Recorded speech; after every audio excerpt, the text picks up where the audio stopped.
அழகே அழகு சீரியலோட upcoming episode என்னன்னு பார்க்கலாம். ரேவதி எப்போ பார்த்தாலும் மலர்கிட்ட ஃபோனில் பேசிட்டு இருக்கிறதெல்லாம் பார்த்துட்டு இங்கே தங்கராஜ் யோசிக்கிறாரு. ரேவதி அப்படி யார்கிட்ட தான் பேசிட்டு இருக்கா? எப்போ பார்த்தாலும் ஃபோனில் பேசிக்கிட்டே இருக்கா, இல்லைன்னா மலருக்கு ஃபோன் பண்ணுறா. ஆனால் வீட்டில் இருக்க வேலையை சரியாக செய்ய மாட்டேங்கிறாளே, ஒன்றுமே புரியல. வர வர ரேவதியும் நம்ம பேச்சை கேட்குறதே இல்லை அப்படின்னு சொல்லிட்டு உடனே அங்கேருந்து கிளம்புறாரு தங்கராஜ். இங்கே ரேவதி யோசிக்கிறாங்க, நல்ல வேலை மலரணிக்கிட்டையும் அழகுமதி கிட்டேயும் இவ்வளோ நேரம் நான் பேசிக்கிட்டே இருந்தேன்னு இங்கே தங்கராஜுக்கு தெரியல. ஆனால் தங்கராஜ் கேள்வி கேட்க ஆரம்பிச்சிட்டாரு. இனி ரொம்பவே கவனமாக இருக்கணும் அப்படின்னு சொல்லிட்டு தங்கராஜ் அங்கேருந்து கிளம்புன உடனே மறுபடியும் ரேவதி மலருக்கு ஃபோன் பண்ணுறாங்க. மலரணி இப்போதான் தங்கராஜ் வந்து நீ யார்கிட்ட அப்படி பேசிட்டு இருக்கன்னு கேள்வி கேட்க ஆரம்பிச்சிட்டாரு. நான் உங்ககிட்ட தான் பேசுகிறேன்னு தெரிஞ்சா அதுக்கப்புறம் தங்கராஜை பற்றி உங்களுக்கு தான் தெரியுமே, என்கிட்ட தேவையில்லாமல் பேசி பிரச்சனை செய்வார். நான் நாளைக்கு பேசுகிறேன் அப்படின்னு சொல்லிட்டு ஃபோனை வைக்கிறாங்க ரேவதி. உடனே இங்கே அழகுமதி யோசிக்கிறாங்க, ஏன் தங்கராஜ் கேட்டால் சொல்ல வேண்டியதானே, எங்ககிட்ட தான் பேசுகிறோன்னு சொன்னால் தங்கராஜ் ரொம்ப கோவப்படுவாரா? எதுக்காக ரேவதி இவ்வளோ பதட்டமாக இருக்காங்க? தங்கராஜ் கேள்வி கேட்பாருன்னு இவ்வளோ யோசிக்கிறாங்க அப்படின்னு இங்கே அழகுமதி யோசிக்கிறாங்க. அங்கே கிச்சனுக்கு வந்த ராஜலக்ஷ்மி சொல்கிறாங்க, என்ன அழகுமதி, நாங்கள் சொன்ன மாதிரியே சாப்பாடெல்லாம் செஞ்சிட்டியா? நீயும் இந்த வீட்டு மருமக தான், இப்போ எங்கேயும் வேலைக்கு போகலை, பொறுப்பா எங்களுக்கு என்ன வேணும்னு கேட்டு சமைச்சு கொடுக்கணும். இந்த வீட்டு மூத்த மருமக மலர் அப்படி தான் செய்வா அப்படின்னு சொல்கிறாங்க. ஆனால் நான் உங்கள் வீட்டுக்கு இப்போ தானே மருமகளாக வந்திருக்கேன். இன்னும் போக போக உங்களை நான் புரிஞ்சுப்பேன். நீங்கள் கொஞ்சம் பொறுமையாக இருங்க. நான் சமைச்சு கொடுக்குறத நீங்கள் சாப்பிட்டா போதும்னு சொல்கிறாங்க.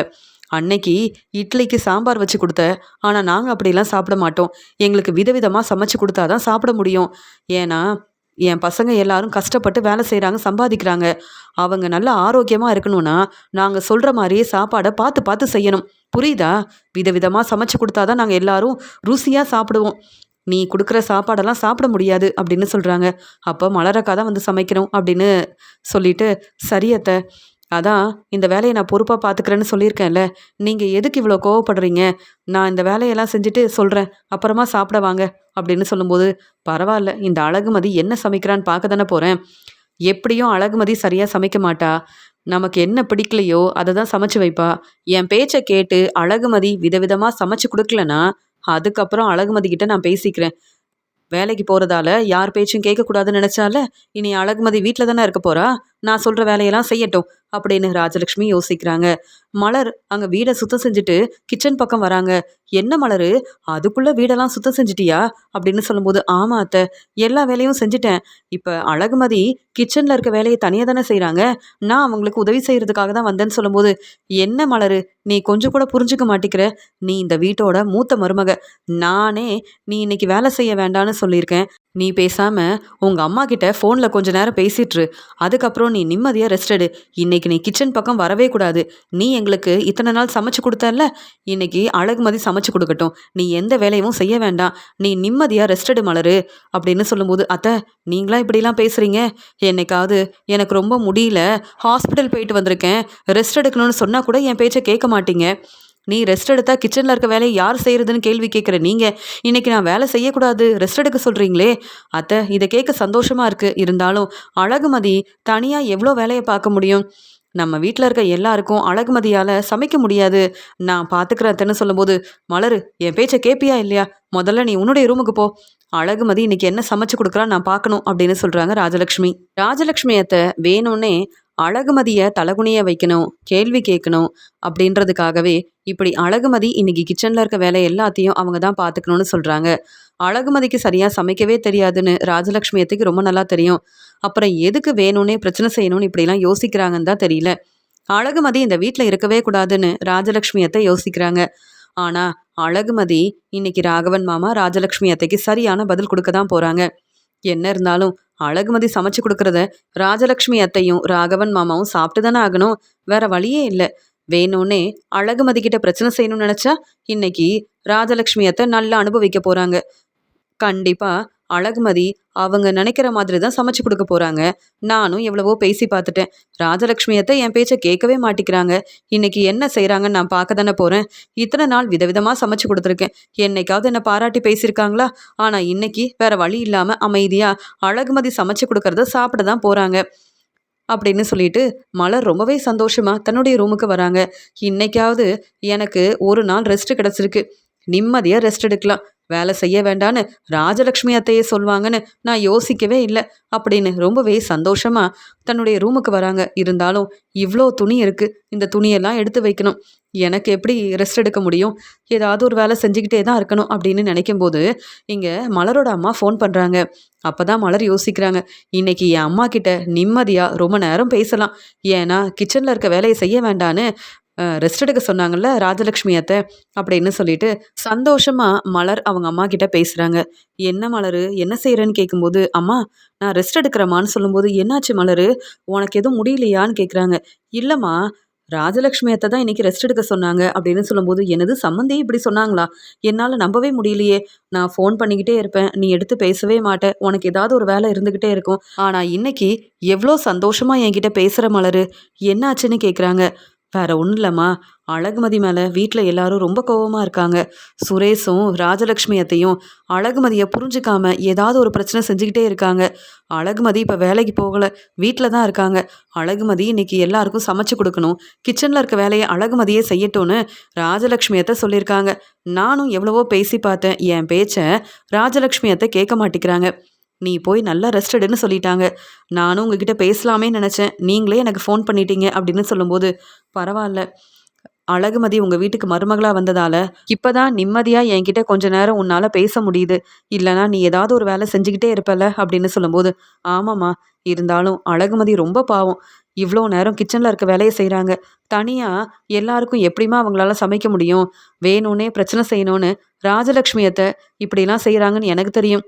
ஆனால் அழகுமதி ராஜலக்ஷ்மி அத்தைக்கு சரியான பதில் கொடுக்க தான் போறா. என்ன நடக்குதுன்னு பார்க்கணும் தான் நானும் யோசிக்கிறேன்னு சொல்லும்போது, சரி, கார்த்திக்கு கல்யாண ஏற்பாடெல்லாம் செய்கிறேன்னு ஏற்கனவே நான் பேசினேன்ல, பொண்ணு பார்க்க போகணும், நீ கண்டிப்பாக வருவல்ல மலரு அப்படின்னு சொல்லும்போது, ஆமாம், நான் எப்படி வராமல் இருப்பேன், கார்த்தியோட அக்கா நான் வராமல் கல்யாண ஏற்பாடெல்லாம் செய்வீங்களா, கண்டிப்பாக நான் வருவேன் அப்படின்னு சொல்கிறாங்க மலர். அது மட்டும் இல்லாமல் மலர் ரொம்ப சந்தோஷமாக அவங்க அம்மா கிட்ட ரொம்ப நேரம் பேசிகிட்டு இருக்காங்க. அந்த சமயம் ராஜலக்ஷ்மி வந்து மலரு அப்படின்னு கூப்பிடுறாங்க. அம்மா, அத்தை கூப்பிடுறாங்க, அப்புறமா பேசுகிறேன்னு சொல்லிட்டு, அத்தை என்னாச்சு, என்ன வேணும் அப்படின்னு கேட்கும்போது, தண்ணி எடுத்துகிட்டு வா மலரு, ரொம்ப நேரமாக இங்கேயே உட்காந்துட்ருக்கேன், எனக்கு என்ன வேணும்னு நீயாவது கேட்டு ஒவ்வொரு வேலையாக செஞ்சு கொடுப்ப.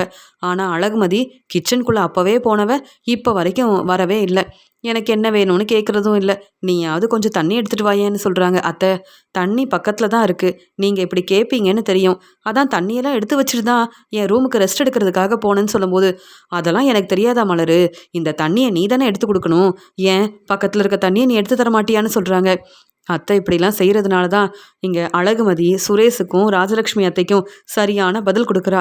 பக்கத்தில் இருக்க தண்ணியை எடுத்து கொடுக்க நான் தான் வரணுமா, அப்போ உங்களுக்கு அழகுமதி செய்கிறது எல்லாமே சரிதான் அப்படின்னு சொல்லிட்டு உடனே தண்ணியெல்லாம் கொண்டு வந்து கொடுக்குறாங்க.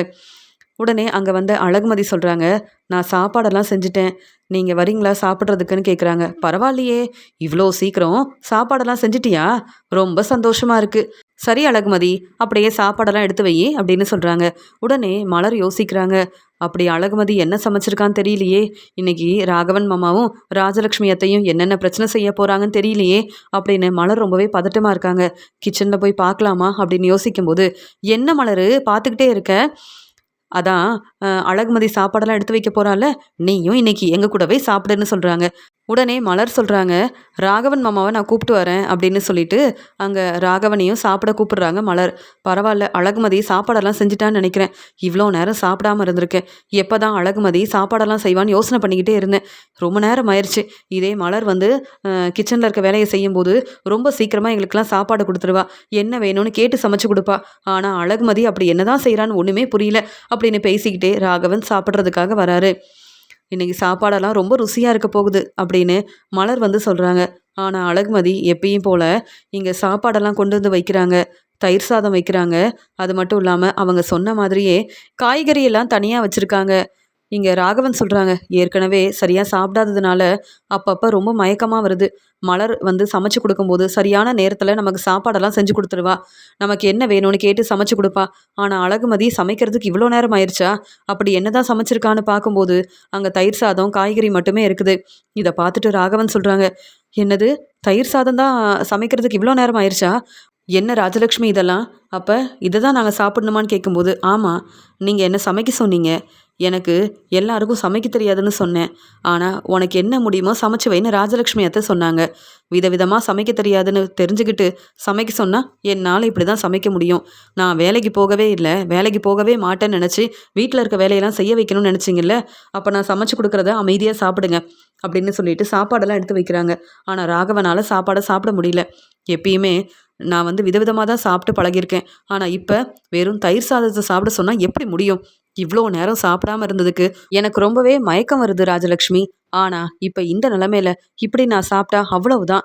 மறுபடியும் என்ன நீங்க ஹாஸ்பிட்டல் தான் கூட்டிட்டு போகணும் அப்படின்னு சொல்லும்போது, மலர் சொல்றாங்க, "மாமா கொஞ்சம் பொறுமையா இருங்க. இப்பவே உங்களுக்கு என்ன வேணும்னு சொல்லுங்க, சமைச்சு குடுக்குறேன்னு" சொல்லும்போது, "மலர் அக்கா, நான் இவ்ளோ நேரம் சாப்பாடெல்லாம் செஞ்சிருக்கேன். நீங்க உடனே எப்படி சமைச்சு குடுக்க முடியும்?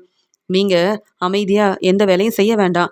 நீங்க அமைதியா இருங்க. அதான் ராஜலக்ஷ்மி அத்தை இன்னைக்கு மலர் கண்டிப்பா ரெஸ்ட் எடுக்கணும்னு சொல்லியிருக்காங்கல்ல.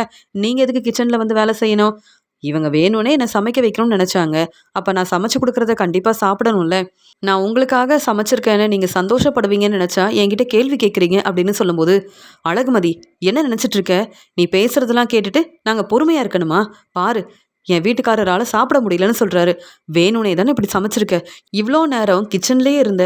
நீயும் விதவிதமா சமைச்சிருப்ப, ருசியா சமைச்சிருப்பன்னு நெனச்சா, என்ன நீ? உனக்கு சமைக்கவே தெரியாதுன்னு முன்னாடியே சொல்லியிருக்கலாமே. நீயும் இந்த வீட்டு மருமக தான். உனக்கு சமைக்க தெரியலனா என்கிட்ட கேட்டு சமைக்க தெரிஞ்சுக்கணும். ஆனா இப்படி வேணும்னே சமைச்சு குடுக்குறியே, இத எப்படி எங்களால சாப்பிட முடியும்னு கேட்கும்போது, ஒரு நாள் இப்படி சாப்பிட்டா தப்பே இல்ல. நீங்க ரொம்ப ஆரோக்கியமா இருக்கலாம். ஆனா நீங்க தான் விதவிதமா சாப்பிடணும்னு நெனச்சு, மலரக்கா கிட்ட நெறைய வேல சொல்றீங்க. இனி அப்படிலாம் நீங்க செய்யாதீங்க. மலரக்கா என்ன சமைச்சு குடுத்தாலும் சந்தோஷமா சாப்பிட்டுட்டு நிம்மதியா ரெஸ்ட் எடுங்க. அத விட்டுட்டு இப்படி கேள்விக்கு மேல கேள்வி கேட்காதீங்க. என்னால இவ்வளவுதான் சமைக்க முடியும். நான் சாப்பிட்டுட்டேன். வேணும்னா நீங்களும் சாப்பிடுங்கன்னு சொல்லும்போது, என்னது? நீ ஏற்கனவே சாப்பிட்டுட்டியா? எங்க எல்லாருக்கும் சாப்பாடெல்லாம் பரிமாறணும், சாப்பாடெல்லாம் எடுத்து வைக்கணும்னு யோசிக்காம, நீ சாப்பிட்டுட்டேன்னு சொல்ற? அப்படின்னு கேட்கும்போது, ஆமா. நான் எவ்வளோ நேரம் உங்களுக்காக பார்த்துக்கிட்டே இருக்க முடியும்? எனக்கு சாப்பிடணும்னு தோணுச்சு, நான் சாப்பிட்டேன். ஏன் நீங்க சாப்பிட்டதுக்கு அப்புறம் தான் சாப்பிடணுமா? நானும் இந்த வீட்டு மருமக தானே! எப்ப பார்த்தாலும் உங்க பேச்ச கேட்கணும்னு நினைக்கிறீங்க. இன்னைக்கு நான் எவ்வளவோ பேசி பார்த்தேன். என்னால விதவிதமா சமைக்க தெரியாதுன்னு நானும் சொன்னேன். என் பேச்ச நீங்க கேட்கலையே! அப்புறம் எதுக்காக என்கிட்ட கேள்வி கேட்கிறீங்க? நீங்க சொன்ன மாதிரியே சாப்பாடெல்லாம் எடுத்து வச்சுட்டேன். நீங்க சாப்பிட்டுட்டு போய் ரெஸ்ட் எடுங்க. எனக்கும் இவ்வளோ நேரம் கிச்சன்ல நின்னு வேலை பார்த்ததுல ரொம்ப டயர்டா இருக்கு. நானும் ரூமுக்கு போறேன் அப்படின்னு சொல்லிட்டு தன்னுடைய ரூமுக்கு வந்துடுறாங்க. இங்க அழகுமதி. ராகவன் சொல்றாங்க, "என்ன ராஜலட்சுமி இதெல்லாம்? நிம்மதியா சாப்பிடலாம்னு நெனச்சா, எப்படி சாப்பிட முடியும் சொல்லு? அழகுமதி வேணும்னே பிரச்சனை செய்றா. இப்படியே செஞ்சுட்டு இருந்தா, சுரேஷோட வாழ்க்கை என்ன ஆகுறது?" அப்படின்னு கேட்கும்போது, "நான் என்னங்க செய்றது? அழகுமதி இப்படி சமைச்சு குடுப்பான்னு யோசிக்கவே இல்லையேங்க." அப்படின்னு சொல்லும்போது, மலர் உடனே அவங்களுக்காக சாப்பாடெல்லாம் செய்ய ஆரம்பிக்கிறாங்க. கொஞ்ச நேரம் கழிச்சு மலர் அவங்களுக்கு மறுபடியும் சாப்பாடெல்லாம் எடுத்து வைக்கிறாங்க. ராகவன் சாப்பிட்டுட்டு இருக்கும்போதே சொல்றாரு, "மலர் எவ்ளோ பொறுப்பா இந்த வீட்ல இருக்க வேலையெல்லாம் செய்றா. சாப்பாடெல்லாம் ஏற்பாடு பண்ணி குடுக்குறா. ஆனா அழகுமதி ஏன் நம்மள புரிஞ்சுக்கவே மாட்டேங்கிறா?" அப்படின்னு சொல்லும்போது, "இல்ல மாமா, அழகுமதிக்கு சமைக்க தெரியாது. நீங்க தான் அழகுமதிய புரிஞ்சுக்கல. நீங்க சாப்பிட்டுட்டு ரெஸ்ட் எடுங்கன்னு" சொல்லும்போது, "இப்படியே நான் விட போறதில்லங்க. இன்னைக்கு அ எல்லாரும் வீட்டுக்கு வந்த உடனே எல்லாருக்கும் மறுபடியும் அழகுமதி தான் சமைக்கணும்னு சொல்ல தான் போறேன்." அப்படின்னு சொல்லும்போது, அழகுமதி இது எல்லாத்தையும் கவனிக்கிறாங்க. எல்லாருக்காகவும் கண்டிப்பா சமைச்சு குடுப்பேன். ஆனா, நான் என்ன விரும்புறேனோ அத தான் சமைச்சு குடுப்பேன். இவங்க சாப்பிட்டாலே போதும் அப்படின்னு சொல்லிட்டு அழகுமதி யோசிக்கிறாங்க. பாக்யராஜ், சுரேஷ் எல்லாரும் வீட்டுக்கு வந்த உடனே, இங்க பாக்யராஜ் எனக்கு தோசை வேணும்னு கேட்குறாரு. இங்க சுரேஷ் எனக்கு சப்பாத்தி வேணும்னு கேட்குறாரு. ஆனா, அழகுமதி எல்லாருக்கும் இட்லி கொண்டு வைக்கிறாங்க. "என்ன இதெல்லாம்?" அப்படின்னு கேட்கும்போது, ராகவன் கிட்ட அழகுமதி சொல்றாங்க, "நீங்க இந்த குடும்பத்த பார்த்துக்கிறேன்னு சொல்வீங்க. நான் தான் சம்பாதிக்கிறேன். என் பேச்ச எல்லாரும் கேட்கணும்னு சொல்வீங்க. ஆனா, நான் தான் சமைச்சிருக்கேன். நான் சமைச்ச சாப்பாட நீங்க சாப்பிடணும். அவ்வளவுதான்." அப்படின்னு சொல்லிட்டு எல்லாருக்கும் இட்லி வைக்கிறாங்க. உடனே சுரேஷ் சொல்றாங்க, "பார்த்தீங்களாப்பா, மலரணி நமக்கு என்ன பிடிக்கும்னு சமைச்சு குடுப்பாங்க. ஆனா அழகுமதி அ அவங்க சமைக்கிறத நம்ம சாப்பிடணும்னு யோசிக்கிறாங்க. எப்படிதான் இந்த வீட்ல நிம்மதியா இருக்கிறதுன்னே தெரியலன்னு" சொல்லும்போது, "என்னால சாப்பிட முடியாது." அப்படின்னு ராகவன் அங்கருந்து கிளம்புறாரு. உடனே ராஜலட்சுமி சொல்றாங்க, "மலரு பாத்தியா? இனியாவது அழகுமதி நம்ம பேச்ச கேட்டு நல்லபடியா எல்லாருக்கும் சமைச்சு குடுப்பான்னு நெனச்சா, இங்க வீட்ல யாருமே சரியா சாப்பிடல. ஆனா அழகுமதி எதையும் கண்டுக்காம, இப்படி அவ விருப்பத்துக்கு இப்படிலாம் செய்றாளே, இதெல்லாம் சரியான்னு" சொல்லும்போது, "அழகுமதி நமக்காக மாறவே மாட்டாங்க. நீங்க எல்லாரும் அழகுமதிய புரிஞ்சுகிட்டு, நீங்க தான் மாறணும். வேற வழியே இல்ல." அப்படின்னு சொல்லிட்டு மலர் அங்கருந்து கிளம்புறாங்க. ராகவன் சரியா சாப்பிடாம இருந்ததால ராகவனுக்கு ரொம்பவே முடியாம இருக்கு. ராகவனுக்கு மயக்கம் வருது. உடனே ராஜலட்சுமி சொல்றாங்க, உங்களுக்கு என்ன ஆச்சு? இப்பவே சுரேஷையும் பாக்யராஜையும் வர சொல்றேன். உங்களை ஹாஸ்பிட்டல் கூட்டிட்டு போறோம்னு சொல்லும்போது, அதெல்லாம் இல்ல. சரியா சாப்பிடாம இருக்கிறதுனால தான் இப்படியெல்லாம் ஆகுது. ஏற்கனவே சாப்பிடும்போதே ரொம்ப நேரம் ஆயிருச்சு. இப்பயாவது நிம்மதியா சாப்பிடலாம்னு நெனச்சேன். ஆனா, எனக்கு பிடிச்ச சாப்பாட அழகுமதி குடுக்கலையேன்னு சொல்லும்போது, இப்ப என்னங்க செய்றதுன்னு கேட்குறாங்க. பேசாம அங்க கிச்சன்ல இட்லி இருக்கும். எடுத்துட்டு வா. நம்ம சாப்ட்றலாம். ஏன்னா, நம்ம வேற ரொம்ப முடியாம இருக்கோம். இப்படியே சாப்பிடாம இருந்தா, அப்புறம் ஹாஸ்பிட்டலுக்கு போக வேண்டிய நெலைம வந்துரும் அப்படின்னு யோசிக்கும்போது, அந்த சமயம் இங்க அழகுமதி வராங்க. "அத்தை என்னாச்சு?" அப்படின்னு கேட்கும்போது, "எல்லா பிரச்சனைக்கும் காரணம் நீ தானே! இப்ப என்ன? என்னாச்சுன்னு வந்து கேட்குற?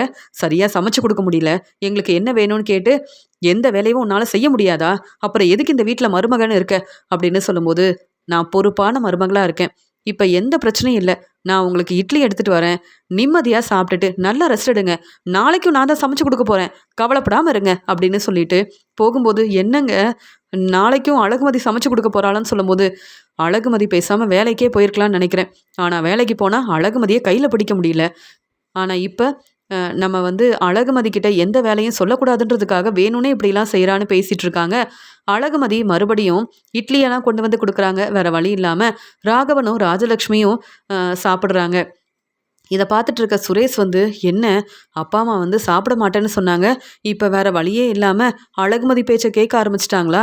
இந்த அழகுமதி கொஞ்சம் கூட நம்மள பத்தி யோசிக்க மாட்டேங்கிறாளே! அழகுமதிய கல்யாணம் பண்ணிக்கிட்டு நான் மட்டும் தான் கஷ்டப்படுறேன்னு நெனச்சேன். ஆனா என் அப்பாவும், அம்மாவும் ரொம்ப பாவம். அழகுமதியால என் அப்பாவும், அம்மாவும் ரொம்ப கஷ்டப்படுறாங்க. மலர நீ சமைச்சு குடுத்தா எல்லாரும் சந்தோஷமா சாப்பிடுவாங்க. ஆனா அழகுமதி சமைச்சு குடுத்தா எவ்ளோ கஷ்டப்படுறாங்க." அப்படின்னு சுரேஷ் வந்து யோசிக்கிறாரு. ஆனா பாக்யராஜ் வந்து சொல்றாரு, "மலர் கிச்சன்லயே தான் இருந்து எல்லா வேலையும் செஞ்சுக்கிட்டே இருக்கணும். ஆனா அழகுமதி என்ன செஞ்சாலும் சரியா தான் இருக்குது. அழகுமதி செஞ்சு குடுக்குற சாப்பாட சாப்பிடுறாங்கல்ல, இதே மாதிரி தான். விதவிதமா சமைச்சு குடுக்காம, அழகுமதி மாதிரியே இப்படி செஞ்சா தான் என் அப்பா, அம்மாவும் கொஞ்சம் பொறுப்பா, பொறுமையா நடந்துப்பாங்க." அப்படின்னு யோசிக்கிறாரு பாக்யராஜ். இங்க ராகவனும், ராஜலக்ஷ்மியும் வேற வழி இல்லாம அழகுமதி சமைச்சு குடுக்குற சாப்பாட சாப்பிட்டுட்டு, "என்ன ராஜலக்ஷ்மி, இப்படி நம்ம அழகுமதி பேச்ச கேட்க வேண்டியதா இருக்கு. இதுல அழகுமதி வேலைக்கு வரப்போனா அவ்வளவுதான். நம்ம வீட்ல நமக்கு கிடைக்க வேண்டிய மதிப்பு, மரியாதை என்னைக்குமே கிடைக்காது." அப்படின்னு சொல்லும்போது, "ஆமாங்க. அழகுமதி வேலைக்கு போகவே கூடாது.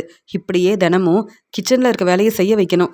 அதுக்கப்புறம் அழகுமதி வேற வழி இல்லாம நம்ம பேச்ச கேட்டு நம்மளுக்காக விதவிதமா சமைக்க ஆரம்பிக்கணும். இனி அழகுமதி நம்ம பேச்ச தான் கேட்கணும்." அப்படின்னு அழகுமதி மேல உள்ள கோவத்துல ராஜலட்சுமி இப்படிலாம் பேசிட்டு இருக்காங்க. "எப்படியோ ராஜலட்சுமி, இன்னைக்கு நல்லபடியா சாப்பிட்டுட்டோம். ஆனா இப்படியே தினமும் சாப்பிட்டா என்னால கண்டிப்பா வீட்ல அப்புறம் சாப்பிடவே முடியாது." அப்படின்னு சொல்லும்போது, "இல்லங்க நான் பார்த்துக்கிறேன்." அப்படின்னு சொல்றாங்க. அடுத்த நாள் எப்பயும் போல மலர் வந்து வீட சுத்தம் செய்றாங்க. அழகுமதி இன்னைக்கு நான் என்ன வேலை செய்யணும்னு அழகுமதி வந்து மலர்கிட்ட கேட்குறாங்க. உடனே ராஜலட்சுமி அங்க வந்துட்டு, "அதான் நான் சொன்னேன்ல, இனி கிச்சன்ல இருக்க வேலைய நீ தான் செய்ய போற. தினமும் நீ தான் சமைச்சு குடுக்கணும்னு" சொல்லும்போது, "அப்படியா? நான் தான் சமைச்சு குடுக்கணுமா?" அப்படின்னு சொல்லிட்டு கிச்சனுக்கு வராங்க. அந்த சமயம் அங்க அழகுமதி, "இங்க யாரு அழகுமதி?" அப்படின்னு கேட்டு ஒரு ஆள் வந்து நிக்கிறாரு. யாருன்னு பார்க்குறாங்க. அழகுமதிக்கு லெட்டர் வந்திருக்குன்னு சொல்றாங்க. உடனே மலர், "நான் வரேன்" அப்படின்னு சொல்லிட்டு அந்த லெட்டர வாங்கிட்டு வரும்போது, அழகுமதி, "என்னன்னு பாரு, உனக்காக தான் வந்திருக்கு" அப்படின்னு சொல்லும்போது, "அப்படியா?" அப்படின்னு பேசும்போது, "இப்ப அதெல்லாம் பார்க்க வேண்டிய அவசியமே இல்ல. உனக்கு உங்க அப்பா, அம்மா லெட்டர் அனுப்புறாங்களா? இல்ல சொந்தக்காரங்க, தெரிஞ்சவங்க யாராவது அனுப்பியிருக்காங்களா? அதெல்லாம் அப்புறம் பார்க்கலாமே. கிச்சன்ல நெறைய வேலை இருக்கு. நீ வா, என்னென்ன வேலை செய்யணும்னு நான் சொல்றேன்" அப்படின்னு சொல்லும்போது, "அத்தை கொஞ்சம் பொறுமையா இருங்க. வேலை செய்ய போறது நான் தான். அப்புறம் நீங்க எதுக்காக இவ்ளோ பதட்டமா இருக்கீங்க? நான் பார்த்துக்கிறேன்" அப்படின்னு சொல்லிட்டு, "என்ன லெட்டர் வந்திருக்குன்னு தெரியலையே" அப்படின்னு பார்க்கும்போது, அழகுமதி ரொம்ப சந்தோஷமா, "மலரக்கா, நான் இப்படிலாம் நடக்கும்னு எதிர்பார்க்கவே இல்லைன்னு" சொல்றாங்க. அழகுமதி, "என்னாச்சு?" அப்படின்னு கேட்கும்போது, "இல்ல, எனக்கு வேலை கிடைச்சிருக்கு" அப்படின்னு சொல்றாங்க. "புது வேலை கிடைச்சிருச்சா?" அப்படின்னு சொல்லும்போது, "ஆமா. ஆனா கல்யாணத்துக்கு முன்னாடியே நான் பரீட்சை எழுதியிருந்தேன். இப்ப தான் எனக்கு வேலைக்காக கூப்பிட்டுருக்காங்கன்னு" சொல்லும்போது, "அப்படியா?" அப்படின்னு கேட்டு சந்தோஷப்படுறாங்க. "பெரிய வேலை கிடைச்சிருக்கு. என் அப்பா நான் இந்த வேலைக்கு போகணும்னு ஆசைப்பட்டாரு. நான் நல்லா படிச்சு முன்னேறணுன்றதுக்காக என் அப்பாவும், அம்மாவும் ரொம்ப கஷ்டப்பட்டாங்க. நானும் இந்த வேலை கிடைக்கிறதுக்காக ரொம்ப நல்லா படிச்சேன். பரீட்சை எழுதினேன். ஆனா, என் கல்யாணத்துக்கு முன்னாடியே இந்த வேலை கிடைச்சிருந்தா, இந்த வீட்டுக்கு கண்டிப்பா மருமகளா வந்திருக்க மாட்டேன். என்ன செய்றது? இங்க வந்து இவ்ளோ கஷ்டப்படுறேன். ராஜலட்சுமி அத்தை வேணும்னே இப்படிலாம் வேலை செய்ய வைக்கிறாங்க. ஆனா, இப்ப எனக்கு இந்த வேலை கிடைச்சிருக்கு. ஒரு பக்கம் எனக்கு சந்தோஷமா இருக்கு. இன்னொரு பக்கம் ராஜலட்சுமி அத்தையும், ராகவன் மாமாவும் என்ன சொல்லுவாங்கன்னு தெரியலையேன்னு பதட்டமாவே இருக்கு அப்படின்னு சொல்லும்போது, "என்ன நீங்க பேசிக்கிட்டே இருக்கீங்க? அழகுமதி என்னாச்சு? உனக்கு யார் அந்த லெட்டர் அனுப்பியிருக்காங்கன்னு?" கேட்கும்போது, இங்க வந்து அழகுமதி சொல்றாங்க, "அத்தை எனக்கு வேலை கிடைச்சிருக்குன்னு" சொல்லும்போது, "அதானே பார்த்தேன். வீட்ல இருக்க வேலைய செய்ய முடியாது. எப்படியாவது வேலைக்கு போகணும்னு நீயும் வேலையெல்லாம் ஏற்பாடு பண்ணிக்கிட்டே இருந்தல்ல, அதான் வேலை கிடைச்சிருச்சா?" அப்படின்னு சொல்றாங்க. "இல்ல, நான் என்ன சொல்ல வரேன்னா" அப்படின்னு சொல்லும்போது, "அதெல்லாம் நீ எதுவுமே சொல்ல வேண்டாம். வீட்ல இருக்க வேலைய செஞ்சா போதும். ஏற்கனவே காலேஜுக்கு வேலைக்கு போறேன்னு சொன்னேன். அப்புறம் நீ வேலைக்கு வரவே வேண்டான்னு சொல்லிட்டாங்க. அதுக்கப்புறம் வீட்ல உன்னால நெறைய பிரச்சனை வந்தது. நீ வேலைக்கு போனா தான் பிரச்சனை செய்வ. ஆனா வீட்ல இருக்கிற வேலைய நீ பொறுப்பா பார்த்துக்கிட்டா போதும். நீ இந்த வீட்டு மருமக. எங்க பேச்ச கேட்டா போதும்ன்னு" சொல்லும்போது, அங்க வந்த ராகவன், "ராஜலக்ஷ்மி காஃபி எடுத்துட்டு வான்னு" சொன்ன உடனே மலர் சொல்றாங்க, "நான் காஃபி எடுத்துட்டு வரேன் அத்தை" அப்படின்னு சொல்லிட்டு அங்க பேசிட்டு இருக்கும்போது, "என்னாச்சு ராஜலக்ஷ்மி? என்ன பேசிட்டு இருக்கீங்க?" அப்படின்னு சொல்லும்போது, "இல்லங்க, அழகுமதிக்கு மறுபடியும் வேலை கிடைச்சிருக்காம். அதான் அழகுமதி ரொம்ப சந்தோஷமா பேசிட்டு இருந்தா. நீ எங்கேயும் வேலைக்கு போக வேண்டாம். வீட்ல இருக்க வேலைய பார்த்துக்கிட்டா போதும். உனக்கு கிச்சன்ல இருக்க வேலைய செய்ய தெரியலன்னா, நானே சொல்லிக் குடுக்குறேன்னு பேசிட்டு இருந்தேன். நான் சொல்றது எல்லாமே சரிதானங்க?" அப்படின்னு சொல்லும்போது, "ஆமா, நீ என்ன பேசினாலும் சரியா தான் இருக்கும். அழகுமதி கிட்ட நீயே பேசி புரிய வை. முதல்ல அழகுமதி சுரேஷ புரிஞ்சுக்கணும். அவங்க வாழ்க்கை சந்தோஷமா இருக்கணும். அழகுமதி இனி பொறுப்பான மருமகளா, நம்ம பேச்ச கேட்டு இந்த வீட்ல பொறுப்பான மருமகளா இருக்கணும். அதுக்கப்புறமா வேலைக்கு போலாமா, வேண்டாமான்னு நானே யோசிச்சு சொல்றேன். இப்ப வேலை கிடைச்சிருச்சுன்னு உடனே வேலைக்கு போகணும்னு அழகுமதி யோசிக்க வேண்டாம். நீ சொல்றது எல்லாமே சரிதான் ராஜலட்சுமி" அப்படின்னு சொல்லும்போது, "மாமா என்ன பேசுறீங்க? நான் வேலைக்கு போக வேண்டாமா? எவ்வளோ பெரிய வாய்ப்பு கிடைச்சிருக்கு. அது மட்டும் இல்லாம நான் கஷ்டப்பட்டு படிச்சு பரீட்சை எழுதினேன். ஆனா இப்பதான் இந்த வேலை கிடைச்சிருக்குன்னு நான் சந்தோஷமா இருக்கும்போது, வேலைக்கு போக வேண்டான்னு சொல்றீங்க?" அப்படின்னு சொல்லும்போது, "இப்ப என்ன உனக்கு பெரிய வேலை கிடைச்சிருச்சு? எப்பயும் போல வேலைக்கு போகணும்னு நெனப்ப. நீ சம்பாதிக்கிற பணத்த எங்ககிட்டயா குடுக்க போற? இல்லையே! அப்புறம் நீ வேலைக்கு போய் மட்டும் என்ன பிரயோஜனம்? வேலைக்கு போனாலும் பொறுப்பா குடும்பத்த பாத்துக்க தெரியணும். வேலைக்கு போனா மட்டும் போதும்னு நெனச்சா, உனக்காக மலர் சமைச்சு குடுக்கணும். இந்த வீட்ல இருக்கவங்க பேச்ச கேட்க மாட்ட. சுரேஷுக்கு பிரச்சனைக்கு மேல பிரச்சனை செய்வ. அதுக்கப்புறம் நீ வேலைக்கு போய் என்ன பிரயோஜனம்? எங்க பேச்ச கேட்டா மட்டும் போதும். வேலைக்கு போனா உன்ன கையில பிடிக்க முடியாது. அப்புறம் உன்னுடைய பேச்ச நாங்க கேட்கணும். கிச்சன்ல இருக்க வேலைய பாரு" அப்படின்னு சொல்றாங்க ராஜலட்சுமி. உடனே அழகுமதி சொல்றாங்க, "அத்தை போதும். இவ்ளோ நேரம் நீங்க பேசுறத நான் கேட்டேன். இப்ப நான் பேசுறத நீங்க கேளுங்க. நீங்க சொல்றத நான் கேட்கணும்னு நினைக்கிறீங்க. ஆனா, நான் எவ்ளோ சந்தோஷமா எனக்கு வேலை கிடைச்சிருக்குன்னு சொல்றேன். வீட்ல இருக்க வேலைய செஞ்சா போதும்னு சொல்றீங்க.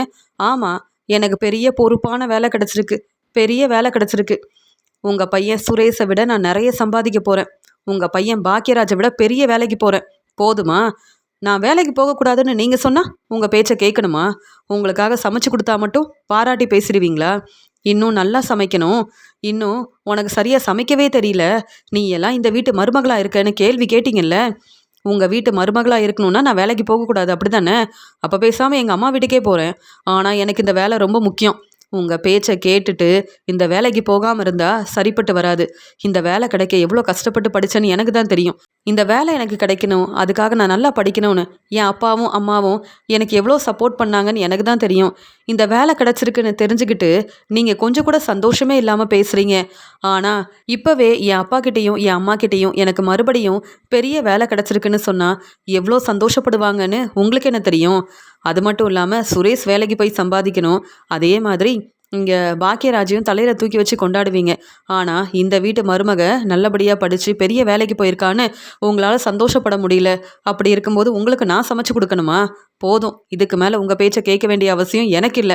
அப்படின்னு சொல்லும்போது, "அப்படி என்ன நீ பெரிய வேலைக்கு போற?" அப்படின்னு சொல்லும்போது, அங்க அழகுமதி உடனே, "நான் நாளைக்கு அ என்னுடைய வேலைக்கு கிளம்பி போகும்போது பாருங்க" அப்படின்னு சொல்லும்போது, என்ன சொல்றான்னு ஒண்ணுமே புரியலையே! அப்ப மறுபடியும் மலர் தான் கிச்சன்ல இருக்க வேலையெல்லாம் செய்யணுமா? அப்ப அழகுமதி நம்ம பேச்ச கேட்கவே மாட்டாளா? அப்படின்னு இங்க ராஜலட்சுமியும், ராகவனும் யோசிக்கிறாங்க. அடுத்த நாள் அ எப்பயும் போல மலர் கிச்சன்ல இருக்க வேலைய செய்றாங்க. "அழகுமதி நீ வேலைக்கு கிளம்பிட்டியா?" அப்படின்னு வந்து பார்க்கும்போது, சுரேஷ விட அழகுமதிக்கு பெரிய வேலை கிடைச்சிருக்கு அப்படின்னு அழகுமதிய பார்த்து தெரிஞ்சுக்கிறாங்க. வீட்ல இருக்க எல்லாருமே அழகுமதிய பார்த்துட்டு, "அழகுமதிக்கு இவ்ளோ பெரிய வேலை கிடைச்சிருக்கா?" அப்படின்னு யோசிக்கிறாங்க. சுரேஷ் பதில் பேச முடியாம நிக்கிறாரு. ஏன்னா, என்ன விட பெரிய வேலை கிடைச்சிருக்கு. இனி அழகுமதி பேச்ச நான் தான் கேட்கணும். அழகுமதிக்கு எவ்ளோ பெரிய வேலை கிடைச்சிருக்கு. இதெல்லாம் புரியாம அழகுமதி கிட்ட தேவையில்லாம பேசி பிரச்சனை செஞ்சேனே அப்படின்னு வீட்ல இருக்க எல்லாரும் பேரதிர்ச்சியோட பார்க்கறாங்க. அழகுமதி ராஜலட்சுமி கிட்ட சொன்ன மாதிரியே ரொம்ப சந்தோஷமா தன்னுடைய வேலைக்கு கிளம்பி போகும்போது, பாத்தீங்களா? அழகுமதி சுரேஷை விட பெரிய வேலையில சேர போறா. அழகுமதி நல்லா சம்பாதிக்க போறா. இப்படிலாம் நடக்கும்னு யோசிக்கவே இல்லை. இப்ப கூட அழகுமதி நம்ம பேச்சை கேட்காம இந்த வேலைக்கு போறா. இனி சுரேஷும் அழகுமதி பேச்சை தான் கேட்கணும் அப்படின்னு வேற வழி இல்லாம உண்மையை புரிஞ்சுக்கிட்டு பதில் பேச முடியாம பேரதிர்ச்சியோட இருக்காங்க ராஜலக்ஷ்மி. இப்படிலாம் நடக்கும்னு நான் யோசிக்கவே இல்லையே. அழகுமதி ஏற்கனவே பரீட்சை எழுதி இப்ப அழகுமதிக்கு இவ்வளோ பெரிய வேலை கிடைச்சிருக்கே அப்படின்னு யோசிக்கிறாரு சுரேஷ். இனி அழகுமதி வீட்டில் இருக்க யார் பேச்சையும் கேட்கவே மாட்டா அப்படின்னு அழகுமதி மேலே ரொம்பவே கோவமா இருக்காங்க ராஜலக்ஷ்மி.